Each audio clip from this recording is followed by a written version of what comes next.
আমরা আজকে বানাতে চলেছি কোপ্তা, তাই মাংস কেটে নিয়েছি। এবার আমরা পেঁয়াজ ভাজা দিয়ে দেব, তারপরে আদা রসুন বাটা দেব, তারপরে এলাচ গুঁড়ো,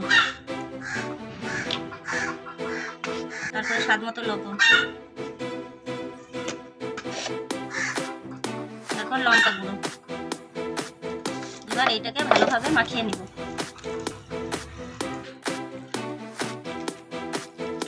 মাখানো হয়ে গেছে, এবার আমরা গোল করে নেব।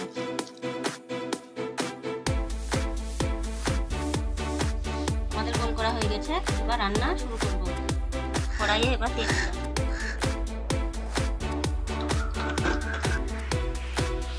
এবার 1 চামচ ঘি,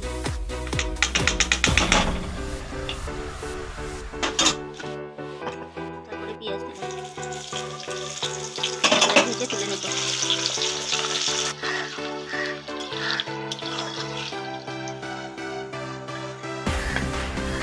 পেঁয়াজ ভাজা হয়ে গেছে, এবার তুলে নেব। তারপর দিয়ে দিব পেঁয়াজ ভাজা,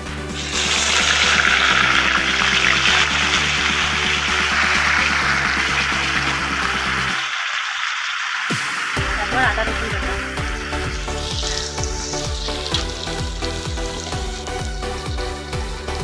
তারপর লঙ্কা গুঁড়ো,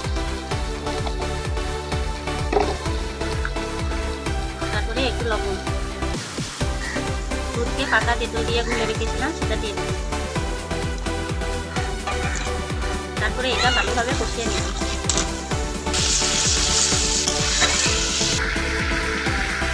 এবার আমাদের মশলা কষানো হয়েছে, তেল ছেড়ে এসছে। এবার আমরা দিয়ে দেবো গোল করে রাখা কোপ্তাগুলো আর দিব তেজপাতা।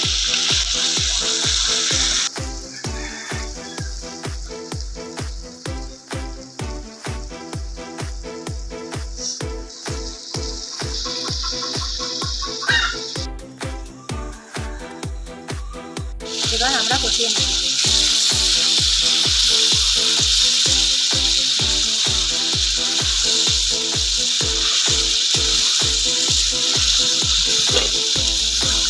আঁচটা একটু কমিয়ে দিব।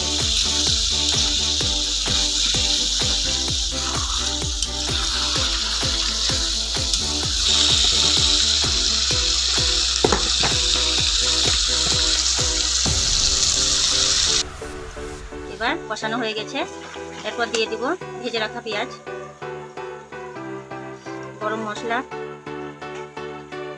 আর একটু চিনি।